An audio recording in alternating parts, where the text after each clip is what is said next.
Queridas amigas y amigos, estamos aquí en elpolitico.com para una conversación exclusiva con el ex precandidato presidencial venezolano Pablo Medina.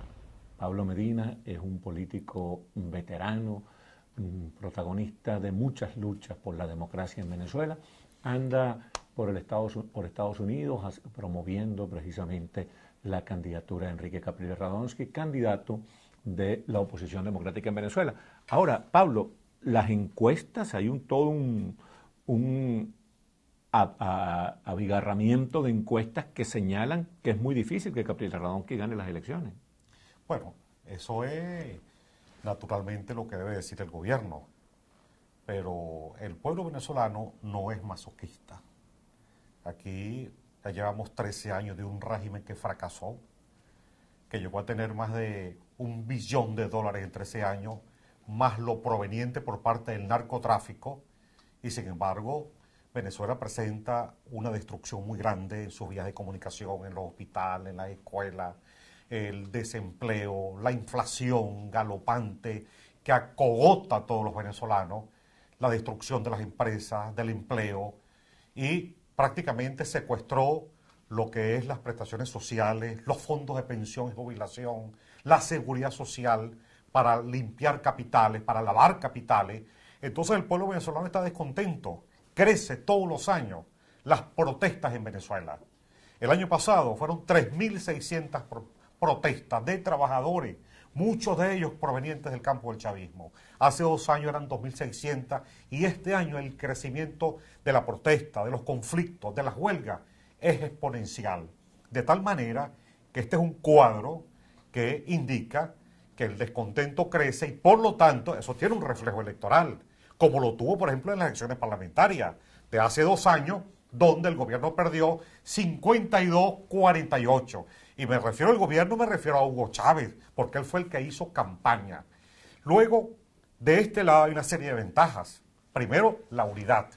Una unidad lograda en unas primarias. ¿Y esa unidad se mantiene? Esa unidad se mantiene en el sentido que todos estamos apoyando la candidatura de Capriles Radonsky. Yo creo que hay que ajustar. Y haciendo campaña por él. Estamos haciendo campaña, pero hay que ajustar todavía, y el tiempo existe.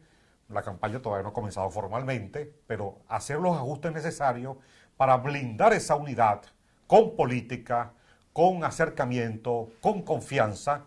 Y el hecho fundamental es que en estas primarias, donde yo participé, pues también, y ganó Capriles Radonsky en las primarias, es interesante decirle a toda la comunidad internacional que participaron 3.070.000 personas, muy superior a la que hizo el gobierno hace 2 años, que hicieron unas primarias para escoger su candidato. Y recuerdo, Pablo, que ellos habían dicho por boca de José Vicente Rangel que la oposición no iba a poder hacer esas elecciones primarias porque apenas iban a participar unas 500.000 personas, entonces que ustedes, los precandidatos, se iban a poner de acuerdo para escoger un candidato porque no iba a ser posible hacer las elecciones primarias. Y luego hay algo muy interesante, porque siempre el gobierno ha utilizado en estos años a las Fuerzas Armadas, y el gobierno dijo el 4 de febrero de este año, en una marcha que hizo allá en el propio Chávez, llegó a señalar que las Fuerzas Armadas son chavistas. Nosotros hicimos esas primarias el 12 de febrero. A los 2 días el Tribunal Supremo de Justicia, controlado absolutamente por Hugo Chávez. Aquí hay en Estados Unidos, 2 de esos magistrados, Aponte y Velázquez Alvaray, que acaban de señalar los actos de corrupción y la vinculación del narcotráfico, el gobierno metido hasta los tuétanos en el narcotráfico y muchos crímenes. Las revelaciones de ellos han demostrado lo que la oposición venía diciendo, que Venezuela es un narcoestado. Exactamente, y ese Tribunal Supremo declaró, y dio una sentencia, ordenándole a las Fuerzas Armadas que incautara los cuadernos de votación. Y recientemente Chávez había dicho que las Fuerzas Armadas eran chavistas, y resulta que no se movió una sola hoja. Las Fuerzas Armadas no cumplieron la orden del Tribunal Supremo. Entonces, no es solamente la sociedad civil, no es solamente los trabajadores, sino en el seno de las Fuerzas Armadas, en las religiones, en el empresariado, los estudiantes, los trabajadores. Es un país que se ve amenazado por la destrucción y que está enfrentando esto. Ahora, muy bien, Pablo. El país está destruido, algo lógico, porque el comunismo y todo lo que se parezca al comunismo no produce sino ruina política, ruina económica, ruina moral.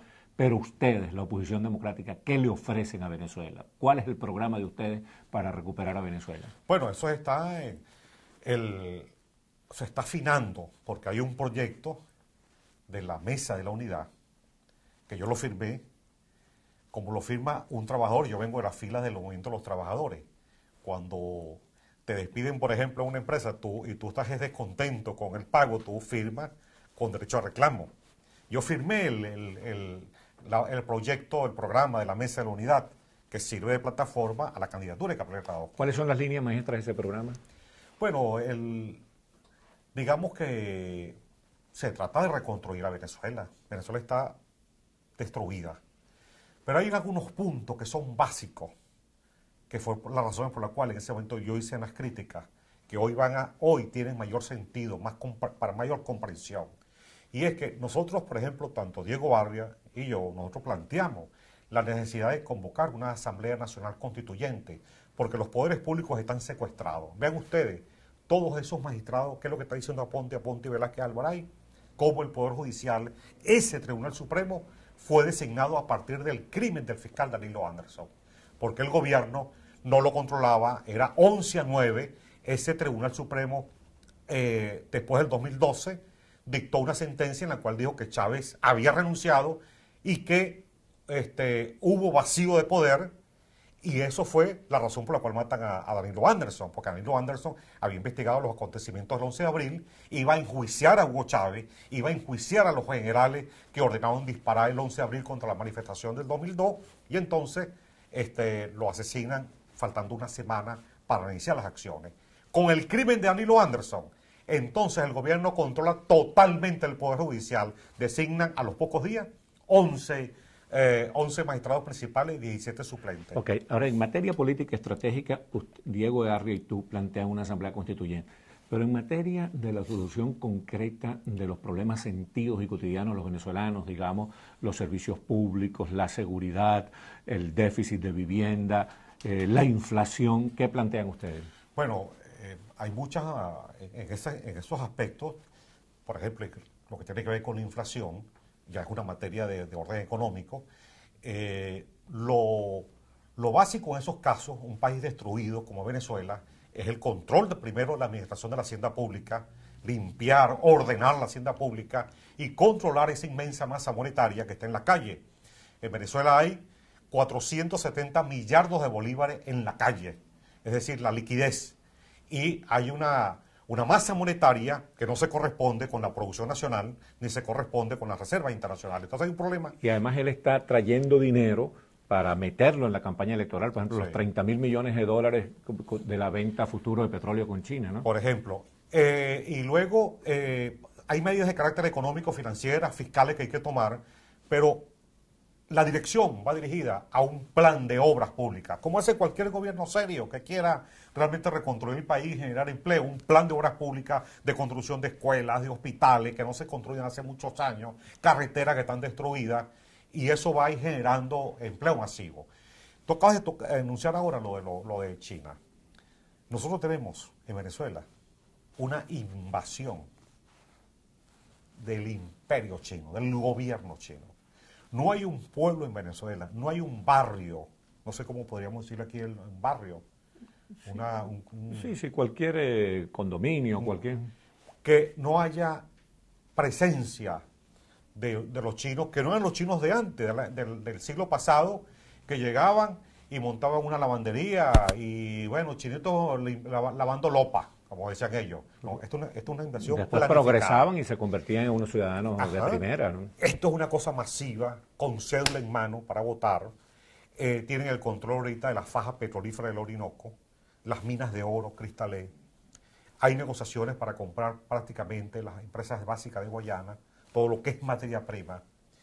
Y bueno, y una deuda gigantesca, una deuda externa con el gobierno chino. Y lo que llega a Venezuela es productos de China de mala calidad. Yo una relación de esa, de verdad, como gobernante, yo no la quiero.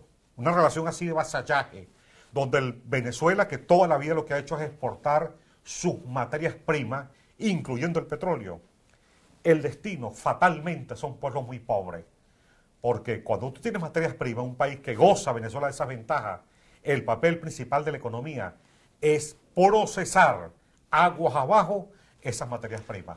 Chávez dice que después de él viene el caos, que la oposición, ustedes cuando lleguen al gobierno se van a dedicar a perseguir chavistas, van a ir con una actitud revanchista. ¿Qué hay de cierto en eso? No es, él lo ha dicho, después de mí el caos, como aquel rey de Francia, Luis XIV. Después de mí el diluvio. Sí. No, pero es que aquí no es eso, no es que después de mí, es que antes de mí, o sea, ya el caos existe. Lo de la planta es un caos deliberado, promovido por ellos. En ese caos se fugaron 1000 presos, armados, con armas. La primera semana hubo 65 secuestros de Caracas, ahí en la planta. Ellos están promoviendo el caos, el terror. Y después eso y antes de la planta igual, estuvo también el rodeo y la destrucción de las carreteras. Venezuela está caotizada. Eso es un plan. Porque Chávez está gravemente enfermo. Y lo digo yo que me he enterado y he sido cuidadoso con ese hecho, como es la enfermedad de un presidente, porque tiene consecuencias políticas. La primera consecuencia política de la enfermedad de Chávez es que los narcos generales, en la cual se incluye a Rangel Silva, jefe del Comando Estratégico Operacional y ministro de la Defensa, Clivel Alcalá Cordones, jefe de la guarnición más importante, de la unidad más importante, que es la unidad blindada, y otros, Coronel Rodríguez Torres, jefe de la DICIT, uno de los autores del crimen del fiscal Danilo Anderson y de la fuga del Boyaco, premiado después a general, igual que todos los demás. Ellos van a tomar el poder en la muerte de Chávez. Los narcos generales están preparados para ello. Necesitan ese caos para actuar y, por supuesto, la incapacidad de Chávez o la muerte pueden desencadenar acontecimientos y ese es el primer escenario. ¿Y el equipo civil que está alrededor de Chávez no tiene posibilidades de mitigar la acción de los narcos generales? Mira, eso es lo que yo he venido proponiendo. Yo he ido 3 veces al Tribunal Supremo de Justicia. Yo estuve el 15 de julio del año pasado solicitando que se aplique la Constitución, el artículo 233, donde obliga al Tribunal Supremo a designar una junta médica para certificar la incapacidad o certificar la enfermedad de Chávez. La Constitución nos dice que certificada la enfermedad, eso va a la Asamblea Nacional y se declara el abandono del cargo. El vicepresidente asume la presidencia. Yo he venido luchando por eso, para que se aplique la Constitución precisamente para evitar la acción de los narcos generales. Sin embargo, Chávez pareciera no tener confianza en su vicepresidente y en su equipo de gobierno. Por eso es que él trata de teledirigir al país desde La Habana. El país marcha al garete, a la deriva, pero él no tiene alguien de confianza a quien entregarle la presidencia.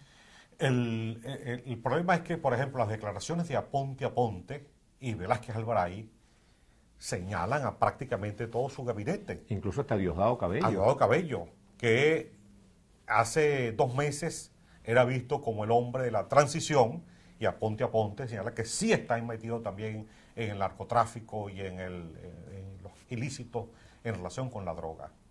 Designa este Consejo de Estado. Yo sé que hubo muchas evaluaciones y comentarios y especulaciones en relación al Consejo de Estado, pero ese Consejo de Estado, donde está una figura nefasta, que también está vinculada a los crímenes en el país, como es José Vicente Rangel, que fue el que planificó el crimen del fiscal Danilo Anderson, que fue el que también estuvo involucrado, y todo eso para controlar el Poder Supremo, el Tribunal Supremo, y el crimen del padre Piñango para controlar el Poder Judicial. En esos días fue designado 4 rectores del PSV y 1 chavista. Bueno, ese señor José Vicente Rangel, designado en este Consejo de Estado, para que conduzca, por ejemplo, la salida de Venezuela de la Corte, de la Comisión Interamericana de Derechos Humanos, que acaba de firmar un convenio con el Tribunal Penal Internacional.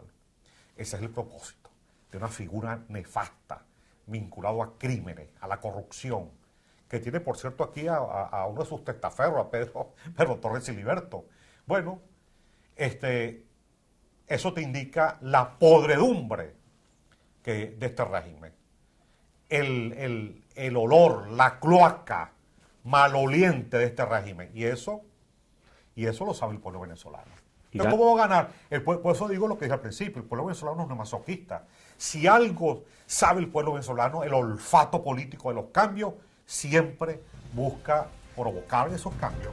Bueno, muchísimas gracias. Pablo Medina, en exclusiva para elpolitico.com, todo el poder en un clic.